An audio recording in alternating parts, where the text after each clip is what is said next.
ನಮಸ್ಕಾರ. ಇದು ನಿಮ್ಮ ಸಿರಿ ಡಿಜಿಟಲ್ ನ್ಯೂಸ್.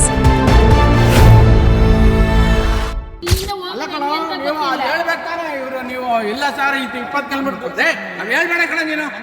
ನೋಡು, ನನಗೆ 65 ವರ್ಷ ವಯಸ್ಸು, ನಿನ್ನ ತಲೆಗೆ BP ಜಾಸ್ತಿ ಮಾಡಬೇಡ. ಮಕ್ಕಳ ಯಾಕ್ರು ಮಾಡ್ತೀರ ಇಂಥ ಕೆಲಸ ನೀವು? ಅಳಲ್ ಕೊಡ್ತಾನೆ ಕಣ ಇದು. ನೋಡು, ನಾನು ದೇವಸ್ಥಾನ ಕೊಟ್ಟಿದ್ದೀನಿ, ನಾನು ಒಳ್ಳೆ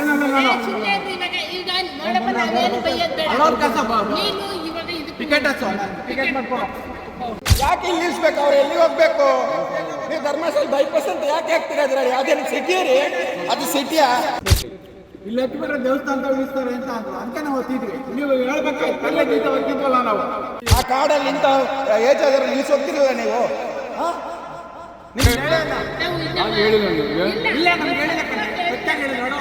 ಧರ್ಮಸ್ಥಳ ವಿನ್ಯಾಸ ಮೇಲೆ ಆಣೆ ಮಾಡಿರ್ತೇನೆ. ಪವಿತ್ರ ಕ್ಷೇತ್ರಗಳಿಗೆ ತೆರಳುವ ಯಾತ್ರಾರ್ಥಿಗಳಿಗೆ ಸಂಕಷ್ಟ. ಖಾಸಗಿ ಬಸ್ಗಳ ಹೊಸ ದಂಧೆ ಬಯಲು. ದಕ್ಷಿಣ ಕನ್ನಡ ಭಾಗದಲ್ಲಿ ಯಾತ್ರಾರ್ಥಿಗಳನ್ನು ಗುರಿಯಾಗಿಸಿಕೊಂಡು ಖಾಸಗಿ ಬಸ್ಗಳ ಮೋಸದ ಪ್ರಕರಣಗಳು ಹೆಚ್ಚಾಗುತ್ತಿವೆ.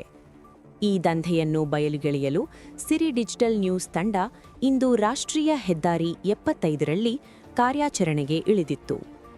ಈ ವೇಳೆ ಬೆಂಗಳೂರಿನ ಮೂಲದ ವೃದ್ಧ ದಂಪತಿಗಳು ಧರ್ಮಸ್ಥಳ ದೇವಸ್ಥಾನಕ್ಕೆ ತೆರಳುತ್ತಿದ್ದರು.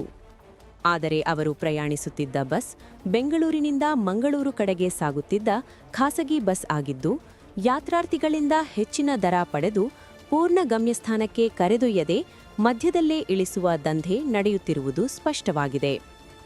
ಗುಂಡ್ಯಾ ಭಾಗದಲ್ಲಿ ಈ ವೃದ್ಧ ದಂಪತಿಗಳನ್ನು ಬಸ್ನಿಂದ ಇಳಿಸುತ್ತಿದ್ದ ದೃಶ್ಯವನ್ನು ನಮ್ಮ ತಂಡ ಗಮನಿಸಿದೆ. ಇದಷ್ಟೇ ಅಲ್ಲದೆ ಇದೀಗ ಮತ್ತೊಂದು ಹೊಸ ದಂಧೆ ಬೆಳಕಿಗೆ ಬಂದಿದೆ. ಟಿಕೆಟ್ ಬುಕಿಂಗ್ ವೇಳೆ ಧರ್ಮಸ್ಥಳ ಬೈಪಾಸ್ ಎಂಬ ಸ್ಥಳದ ಹೆಸರನ್ನು ತೋರಿಸಿ ಯಾತ್ರಾರ್ಥಿಗಳನ್ನು ತಪ್ಪು ಮಾರ್ಗದಲ್ಲಿ ಸೆಳೆಯಲಾಗುತ್ತಿದೆ.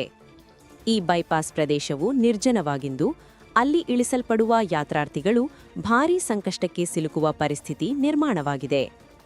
ಭಕ್ತರು ಭಕ್ತಿಭಾವದಿಂದ ಪ್ರಯಾಣ ಆರಂಭಿಸಿದರೂ ಇಂತಹ ದಂಧೆಗಳ ಕಾರಣದಿಂದ ಮಧ್ಯದಲ್ಲೇ ತೊಂದರೆ ಅನುಭವಿಸುತ್ತಿದ್ದಾರೆ.